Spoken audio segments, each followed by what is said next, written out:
Hello student, दीपजेस foundation में आपका स्वागत है। यूपी ट्रिपल एससी पेट 2026 के संविधान के सीरीज में आज हम पढ़ेंगे राज्य की विधानमंडल। जैसे हमने केंद्र की संसदीय प्रणाली में संसदीय व्यवस्था को पढ़ा था, वैसे राज्य की विधानमंडल में हम राज्य की संसदीय व्यवस्था को हम पढ़ेंगे। तो देखेंगे दोस्तों, अगर इसकी संवैधानिक प्रावधान की अगर हम बात करेंगे तो यह भारतीय संविधान के भाग 6 में अनुच्छेद 168 से अनुच्छेद 212 के अंतर्गत आता है। उसके बाद अगर हम बात करेंगे कि विधानमंडल के 3 प्रमुख अंग होते हैं। विधानमंडल के 3 प्रमुख अंग होते हैं। पहला होता है राज्यपाल, जो संवैधानिक प्रमुख होता है राज्य का संवैधानिक प्रमुख होता है, और साथ में यह अंतिम रूप से विधेयक पे जब स्वीकृति देता है तब वह विधेयक अधिनियम बनता है। उसके बाद है क्या, दूसरा अभिन्न अंग है विधानसभा, और तीसरा अभिन्न अंग है विधान परिषद। देखेंगे अब आप आगे सदन व्यवस्था के आधार पर वर्गीकरण। देखिए, भारत में जितने भी विधानमंडल हैं उसमें से कुछ विधानमंडल ऐसे हैं जिनमें द्विसदनात्मक व्यवस्था है, यानी कि उसमें विधानसभा भी है और विधान परिषद भी है। और भारत में कुछ ऐसे विधानमंडल है जिसमें सिर्फ एक सदनीय व्यवस्था है, यानी कि जिसमें सिर्फ विधानसभा है। अब आप ऐसे तो पूरा याद कर नहीं सकते कि भारत में कौन कौन से राज्य में विधान परिषद है या विधानसभा है, तो हम इसमें से चुनाव करते हैं कि कौन ज्यादा है कौन कम है। तो द्विसदनात्मक व्यवस्था सबसे कम 6 राज्यों में है, तो आप उन 6 राज्यों को नोट कर लीजिए, और बाकी उसके अलावा जो बचता है तो वो एक सदनीय व्यवस्था है। तो देखेंगे भारत में जिन राज्यों में सिर्फ विधानसभा होता है, जिन राज्यों में केवल विधानसभा होता है, उसको कहते हैं एक सदनीय व्यवस्था। और भारत में जिनमें विधान परिषद होता है विधानसभा के साथ साथ, उनको कहते हैं द्विसदनीय व्यवस्था। और जान जाइए कि भारत में ये केवल 6 राज्यों में द्विसदनीय व्यवस्था यानी विधान परिषद की व्यवस्था है। अब उसके बाद अगर हम बात करेंगे, अब ये समझ जाइए कि वो द्विसदनीय व्यवस्था वाले राज्य कौन कौन से हैं। एक है आपका उत्तर प्रदेश।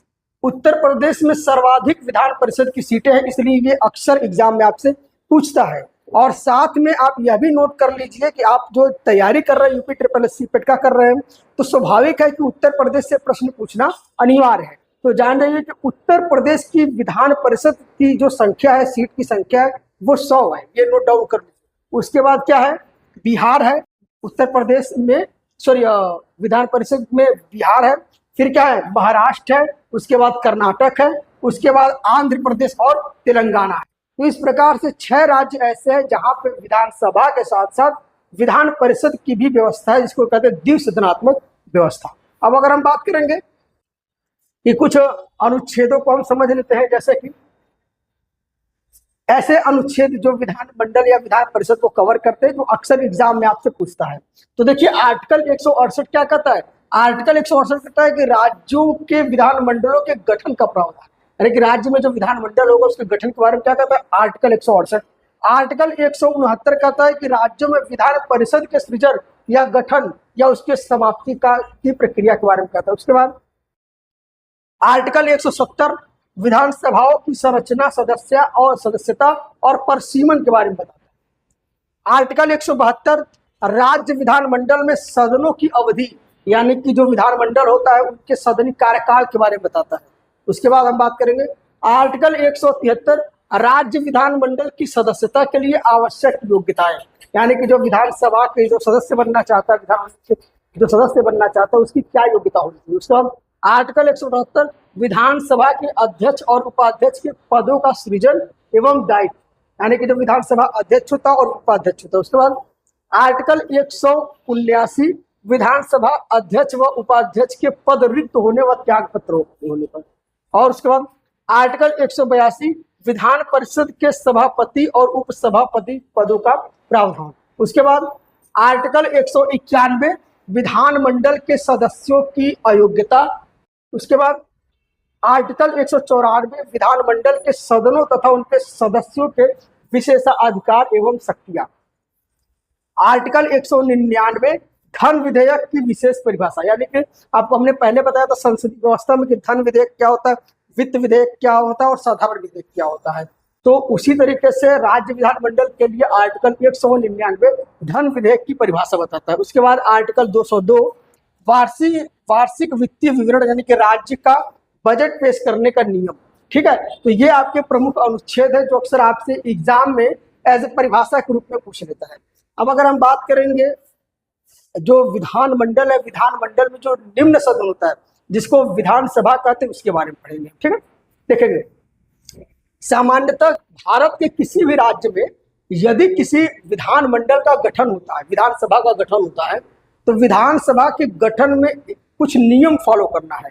जैसे कि किसी भी विधानसभा में अधिकतम सीट कितनी होनी चाहिए, 500, यानी 500 से अधिक उस विधानसभा में सीट का निर्धारण नहीं होगा। उसके बाद न्यूनतम के लिए भी कुछ नियम भैया कि अगर अधिकतम 500 होना चाहिए तो न्यूनतम जो है 60 होने चाहिए। लेकिन ये जो न्यूनतम का रूल है इसके अपवाद में 3 राज्य आते हैं जो हम आपको आगे बताएंगे और वो अक्सर आपसे एग्जाम में पूछता है। ठीक है, उसके बाद देखेंगे।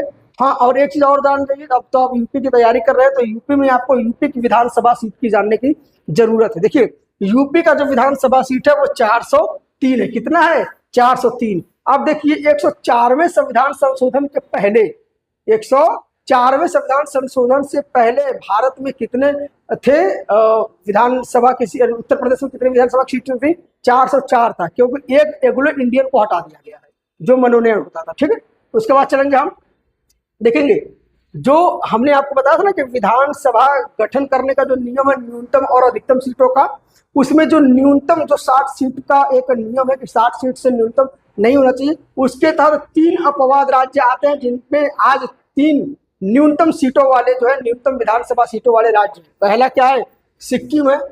सिक्किम में कितना है, केवल 32 विधानसभा सीट है। गोवा में केवल 40 विधानसभा सीट है और मिजोरम में केवल 40 विधानसभा सीट है। अब एक प्रश्न आपसे यह भी पूछ सकता है, आप नोट डाउन कर लीजिए एक इंपॉर्टेंट फैक्ट के रूप में कि भारत में सबसे न्यूनतम विधानसभा वाला सीट राज्य कौन सा है, तो आप जान जाइए वो कौन है, वो सिक्किम है। और सिक्किम के साथ एक फैक्ट ये भी जान जाइए कि वो 36वां संविधान संशोधन के तहत जो है भारत का जो है सिक्किम जो है एक राज्य बना है। सिक्किम इसके पहले एक देश था, 1975-74 के पहले सिक्किम एक देश था। 1975 में वो भारत में विलय हुआ उसका, और 1976 में 36वां संविधान संशोधन के तहत उसको पूर्ण राज्य का दर्जा दिया गया। ठीक है, उसके बाद हम देखेंगे आगे कि देखिए अब जो जिस विधानसभा की बात कर रहे हैं, विधानसभा में प्रत्यक्ष चुनाव एवं मताधिकार होता है। क्या होता है, प्रत्यक्ष चुनाव एवं मताधिकार होता है, यानी कि जो विधानसभा का सदस्य निर्वाचित होकर विधानसभा पहुंचता है उसको कौन वोट देता है, उसको जनता जिनकी उम्र 18 वर्ष से अधिक हो प्रत्यक्ष चुनाव के माध्यम से उनको भेजते हैं।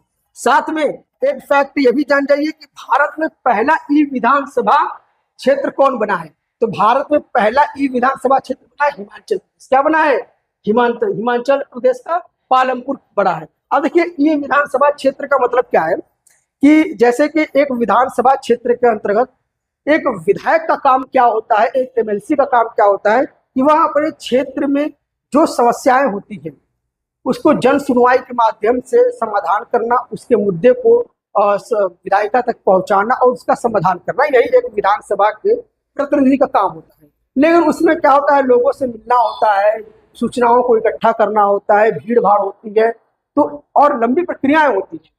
लेकिन हिमाचल प्रदेश की सरकार ने एक प्रयास किया ई विधानसभा का, यानी कि उसमें जनता ऑनलाइन के माध्यम से अपनी सारी समस्याओं को अवगत करेगा और विधानसभा का जो उस प्रतिनिधि रहेगा उस क्षेत्र का, उसको वह संविधायिका में उठाने का प्रयास करेगा, राज्य के विधानमंडल में उठाने का प्रयास करेगा। तो वह क्षेत्र कौन रहा है, वो हिमाचल प्रदेश का पालमपुर कांगड़ा क्षेत्र बना है। ठीक है, उसके बाद अगर हम बात करेंगे और देखिए विधानसभा सदस्य को कुछ योग्यताएं दी गई है, जैसे कि वह भारत का नागरिक हो, दूसरा उसकी न्यूनतम आयु 25 वर्ष है, और साथ में वह भारत के उस राज्य के किसी भी विधानसभा में उस व्यक्ति का नाम मतदाता सूची में हो। तो ये 3 योग्यता होनी चाहिए। अब देखिए एक फैक्ट हम आपको और बता दे रहे हैं, भारत में जो सबसे कम उम्र की जो विधायक बनने का जो एक विधायक बनने का एक जो रिकॉर्ड है वो किसको प्राप्त है, तो अभी हाल ही में मैथिली ठाकुर ने इस रिकॉर्ड को तोड़ा है बिहार विधानसभा में। तो ये फैक्ट आपको याद रखना चाहिए, वो 25 साल कुछ महीने या कुछ दिन की थी तभी वो विधायक बन गई है। तो एक डाटा आपको एक फैक्ट के रूप में आपको याद रखना चाहिए। उसके बाद हम देखेंगे विधानमंडल का कार्यकाल एवं शपथ। देखिए, सामान्यतः जो है विधानसभा का कार्यकाल 5 साल के लिए होता है, और अगर मुख्यमंत्री को यह लगता है कि विधानसभा भंग कर देना चाहिए तो मुख्यमंत्री के सलाह पर राज्यपाल समय पूर्व भी विधानसभा को या विधानमंडल को भंग कर सकता है, विधानसभा को भंग कर सकता है। देखिए, और सबसे बड़ी बात, राष्ट्रीय आपातकाल के समय उसका कार्यकाल बढ़ाया भी जा सकता है। देखिए, विशेष परिस्थितियों में ये राज्य का विशेषाधिकार होता है कि वह जो विधानसभा का कार्यकाल उसको बढ़ाया जा सके।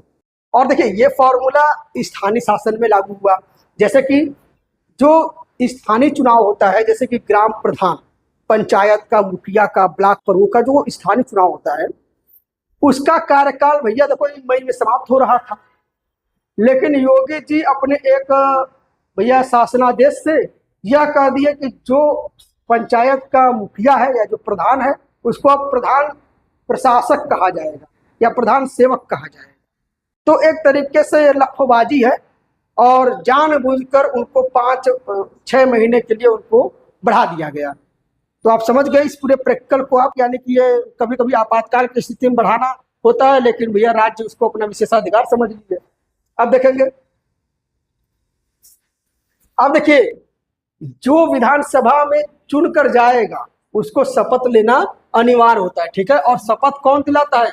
शपथ या तो राज्यपाल दिलाएंगे या राज्यपाल द्वारा नियुक्त प्रोटेम स्पीकर दिलाएंगे, ठीक है, ये समझ जाइए।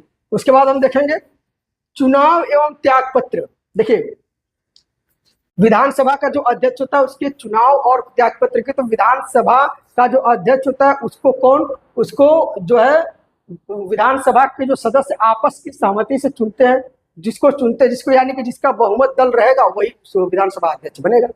और विधानसभा जो अध्यक्ष होता है वह अपना त्यागपत्र हमेशा उपाध्यक्ष को देगा। तो ये 2 फैक्ट आप जान जाइए कि किसको इस्तीफा दिया जाएगा, या तो अध्यक्ष अपना इस्तीफा किसको देगा? उपाध्यक्ष को देगा, उपाध्यक्ष अपना इस्तीफा अध्यक्ष को देगा। अगर उपाध्यक्ष नहीं है तो अध्यक्ष अपना इस्तीफा देगा हाईकोर्ट के मुख्य न्यायाधीश को। ये फैक्ट आप याद रखिए। उसके बाद अगर हम बात करेंगे कि अगर महाभियोग करके या संसद में बहुमत के माध्यम से अगर विधानसभा अध्यक्ष को हटाना हो तो उनको 2/3 बहुमत से विधेयक पारित करना होगा, और साथ में 14 दिन पूर्व जो है उनको लिखित सूचना देना होगा, तब जाकर आप विधानसभा अध्यक्ष को वोटिंग के माध्यम से उनको हटा सकते हैं, ठीक। उसके बाद हम देखेंगे विधानसभा की प्रमुख शक्तियां देख लीजिए। पहला शक्ति है विधायी एवं कार्यकारी शक्ति। जैसे कि विधानसभा के राज्य सूची और समवर्ती सूची पर कानून बनाने का अधिकार होता है, ठीक है, और उसको लागू करवाने का अधिकार होता है। साथ में वित्तीय शक्तियां क्या होता है कि राज्य के का बजट जो है विधानसभा में पेश किया जाता है, उसके आय और व्यय का ब्यौरा दिया जाता है, और नया टैक्स लगाने की इनको छूट होता है। साथ में निर्वाचन शक्तियां, जो विधानसभा का सदस्य होता है उसके पास यह शक्ति होती है कि वह राष्ट्रपति के चुनाव में और राज्यसभा के चुनाव में वो पार्टिसिपेट करता है, ये निर्वाचन शक्ति है। उसके बाद अगर हम बात करेंगे विधान परिषद या उच्च सदन के बारे में, देखिए विधान परिषद या उच्च सदन को आप राज्यसभा से कंपेयर कर सकते हैं, और ये बुद्धिजीवियों का और विशेषज्ञों का एक स्थायी सदन है, हम मान सकते हैं। अब देखिए, पहली चीज क्या, विधान परिषद की विशेषता क्या है कि ये स्थायी निकाय है, यानी कि परमानेंट, इसको कभी भंग नहीं किया जा सकता। इसका हर 2 साल में 1/3 लोग रिटायर होते हैं और 1/3 लोगों की नया जो है नियुक्ति होती है, ठीक है। अब ये समझिए। उसके बाद देखिए किसी भी विधान परिषद में न्यूनतम जो सीट है वो कितनी होनी चाहिए? 40 होनी चाहिए। न्यूनतम सीट कितनी होनी चाहिए? 40 होनी चाहिए, उससे नीचे नहीं होनी चाहिए। और साथ में एक फैक्ट ये भी जान जाइए कि किसी भी विधान परिषद में उसका सीट निर्धारण किया जाएगा उस विधानसभा की 1/3 सीट ही होगी। यानी कि मान लीजिए, जैसे कि मान लीजिए किसी विधानसभा में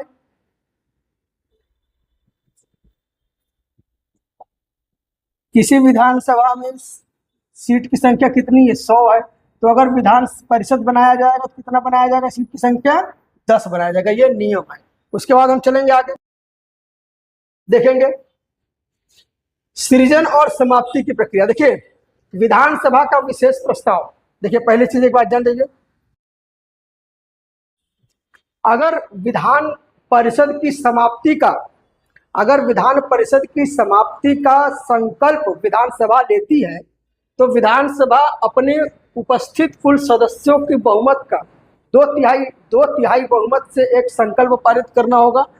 ठीक है, एक संकल्प पारित करती है तो संकल्प पारित करने के आधार पर संसद चाहे तो उस राज्य की विधान परिषद को समाप्त कर सकता है। ठीक है, उसके बाद देखेंगे संसद का साधारण कानून और विधानसभा में विधान परिषद को समाप्त करने का जो प्रस्ताव लाया गया उसको संसद साधारण सामान्य बहुमत से उसको जो है विधान परिषद को भंग कर सकती है या हमेशा के लिए समाप्त कर सकती है। ठीक, उसके बाद आगे चलते हैं और ये किस अनुच्छेद के तहत आता है, ये अनुच्छेद 169 के तहत आता है। अब देखेंगे हम लोग परिषद निर्वाचन प्रणाली। देखिए विधान परिषद में कुल एक तिहाई सदस्य जो है नगर पालिकाओं, जिला बोर्डों और अन्य स्थानीय प्राधिकारियों द्वारा चुना जाता है। उसके बाद 1/3 जो सदस्य हैं उनका चुनाव कौन करता है, उनका चुनाव विधानसभा के सदस्य करते हैं। और उसके बाद कुल सदस्यों का 1/12 जो सदस्य हैं उनको कौन करता है, माध्यमिक स्तर या उसके ऊपर न्यूनतम जिनकी 3 वर्ष से अधिक हो गया हो, ग्रेजुएट किए हुए, वो चुनाव करने का उनके द्वारा चुने जाते हैं। और साथ में 1/3 उसके बाद जो है, उसके बाद देखेंगे 1/6 जो सदस्य हैं उनको राज्यपाल द्वारा मनोनीत किया जाता है। अब देखिए राज्यपाल द्वारा जो मनोनीत किया जाता है वो कौन होता है, समाज सेवी होता है, वैज्ञानिक होता है, साहित्यकार होता है, कलाकार होता है, बुद्धिजीवी होता है, विचारक होता है, दार्शनिक होता है। वो ऐसा इसलिए कि उन वर्ग का भी विधानमंडल में प्रतिनिधित्व बना रहे। देखिए और उन्हीं में से एक एंग्लो इंडियन को भी मनोनीत किया जाता था, लेकिन 104वें संविधान संशोधन के द्वारा इसको समाप्त कर दिया गया। अब उसको आगे देखेंगे कि विधानमंडल के प्रमुख सत्र देख लीजिए। विधानमंडल का देखिए राज्यपाल दोनों सदनों में को समय समय पर बैठक के लिए बुलाता है और न्यूनतम 1 साल में 2 बैठक होना अनिवार्य है, यानी कि 1 वर्ष में कम से कम 2 बैठक होना अनिवार्य है, समझिए। उसके बाद सदन का स्थगन, यानी कि बैठक को कुछ समय के लिए टाल देना या कुछ दिनों के लिए टाल देना, क्या होता है, सदन का स्थगन होता है। उसके बाद सत्रावासन व विघटन। देखिए सत्र की समाप्ति, ठीक है, सत्र की समाप्ति कौन करता है, सत्र की समाप्ति राज्यपाल करते हैं। और साथ में सत्र का विघटन कौन करता है, मुख्यमंत्री के सलाह पर राज्यपाल करते हैं। तो ये भी आप एक डाटा नोट कर लीजिए। उसके बाद अगर हम देखेंगे कि सामान्य विधेयक पारित होने की प्रक्रिया, देखिए सामान्य विधेयक पारित होने की प्रक्रिया क्या होती है। पहली क्या होती है, सदन की शक्ति व मतभेद।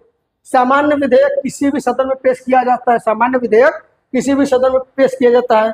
और यदि दोनों सदनों में असहमति होती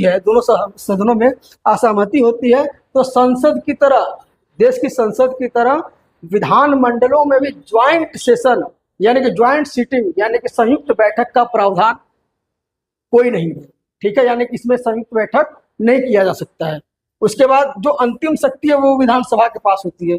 अब देखिए विधान परिषद देखिए विधानसभा द्वारा पारित किसी भी विधेयक को अधिकतम से अधिकतम 3 महीना रोक सकती है, अधिकतम से अधिकतम 3 महीना रोक सकती है। उसके बाद अगर जो है विधान परिषद जो है पुनः विधानसभा के पास भेजती है और विधानसभा पुनः उसको विधान परिषद के पास भेजती है हस्ताक्षर के लिए, तो अधिकतम से अधिकतम 1 महीना रोक सकती है, यानी कि टोटल कितना रोक सकती है, 4 महीना रोक सकती है। तो ये डाटा आप नोट कर सकते हैं। उसके बाद देखेंगे 14 दिनों का अधिकतम समय। देखिए जब भी धन विधेयक विधानमंडल में या जब भी धन विधेयक जो है विधानमंडल में पेश किया जाएगा, विधानमंडल में समझिए एक चीज को, देखिए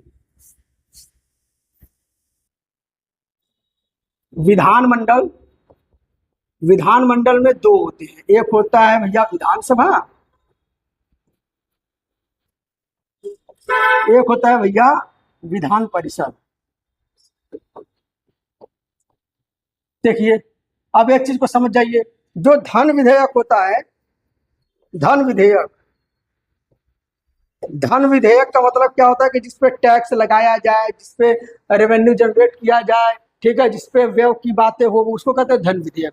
अब धन विधेयक कौन निर्धारण करेगा? वो धन विधेयक निर्धारण करेगा विधानसभा अध्यक्ष। कौन निर्धारित करेगा भैया? विधानसभा अध्यक्ष।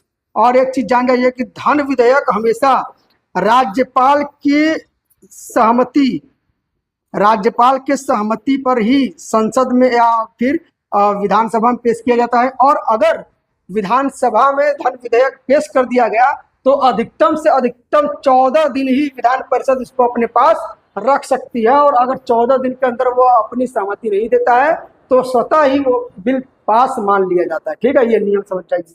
उसके बाद देखेंगे हम लोग कि बैठक व प्रकाशन की गोपनीयता। देखिए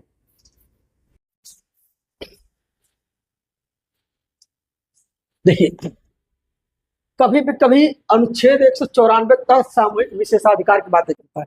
सामूहिक विशेषाधिकार का मतलब क्या होता है कि जब बैठक को गोपनीय बनाना हो, गुप्त बैठकें करनी हो, तब सामूहिक विशेषाधिकार का अनुच्छेद 194 लागू होता है। उसका उद्देश्य यही होता है कि अनुशासन को बनाए रखना, ऐसी बातें जो बाहर मीडिया में ना जाए उसको रोकना, प्रकाशित होने से बचाने के संबंध में आर्टिकल 194 लागू होता है। साथ में अगर कोई सदन की अवमानना करता है अथवा बाहरी सदस्यों के द्वारा कोई अपमानित किया जाता है तो उनको दंडित करने का जो शक्ति होता है वो किसके पास है? विधानसभा के पास है। अब उसके बाद हम बात करते हैं, देखिए अब कुछ विधानसभा का जो सदस्य होता है या विधान परिषद का जो सदस्य होता है, विधानमंडल का सदस्य होता है, उसको कुछ विशेषाधिकार प्राप्त होते हैं। पहला क्या विशेषाधिकार है कि सदन के शुरू प्रारंभ होने के, सत्र के प्रारंभ होने के 40 दिन पहले और 40 दिन बाद तक उनको कोई गिरफ्तारी दीवानी मामले में नहीं किया जाएगा। हालांकि फौजदारी मामले में विधानसभा अध्यक्ष की को अनुमति लेकर उनकी गिरफ्तारी किया जा सकता है। उसके बाद गवाही देने की स्वतंत्रता, यानी कि जब सत्र चलता हो, जब विधानमंडल का सत्र चल रहा हो, तब कोई भी न्यायालय उनको गवाही देने के लिए नहीं बुला सकता या फिर उनको छूट मिली होती है गवाही वो न्यायालय में उपस्थित होने से। उसके बाद अभिव्यक्ति की स्वतंत्रता, यानी कि विधान मंडल के अंतर्गत अंदर यदि कोई भी विधानसभा या विधान परिषद का सदस्य उसमें कोई बात कहता है या कोई विचार रखता है तो उसके लिए उसको न्यायालय में चैलेंज नहीं किया जा सकता है। ठीक है, उसके बाद हम चलेंगे आगे, कुछ अभ्यास प्रश्न देख लेंगे कि राज्य विधानमंडल का प्रावधान भारतीय संविधान के किस भाग में किया गया है। तो आपको हमने पहले बताया था कि भाग 6 में किया गया है। उसके बाद हम देखेंगे कि वर्तमान में भारत में कुल कितने राज्यों में द्विसदनात्मक व्यवस्था है। तो हमने आपको बताया था कि 6 राज्यों में, भारत में वर्तमान में कुल कितने, 6 राज्यों में द्विसदनात्मक व्यवस्था है। उसके बाद देखेंगे अनुच्छेद 159 के तहत राज्य विधान परिषद के गठन या समाप्ति का अंतिम शक्ति किसके पास है। तो हमने आपको पहले बताया था कि जब विधानसभा 2/3 बहुमत से संकल्प पारित करता है तो उसमें साधारण बहुमत से उसमें कौन उसको समाप्त करता है? भारतीय संसद समाप्त करती है। क्या है? भारत की संसद। उसके बाद देखेंगे संविधान के अनुसार किसी राज्य की विधानसभा में सदस्यों की अधिकतम संख्या कितनी होनी चाहिए। तो हमने बताया था कि सदस्यों की अधिकतम संख्या 500 होनी चाहिए और न्यूनतम संख्या 60 होना चाहिए। क्या है? अधिकतम संख्या 500। उसके बाद देखेंगे वर्तमान समय में भारत के किस राज्य में सर्वाधिक विधानसभा सीटें 403 है। तो आपको पहले पता होना चाहिए कि वो कौन सा राज्य है, हमारा प्यारा उत्तर प्रदेश। ठीक है, तो उत्तर प्रदेश। इसके बाद देखेंगे न्यूनतम विधानसभा सदस्य सीमा, न्यूनतम विधानसभा सदस्य सीमा न्यूनतम 60 के अपवाद के स्वरूप में किस राज्य में केवल 32 सीट है। तो हमने पहले बताया था कि 32 सीट किस में है, वो 32 सीट सिक्किम में है। और 2 और कौन से अपवाद है?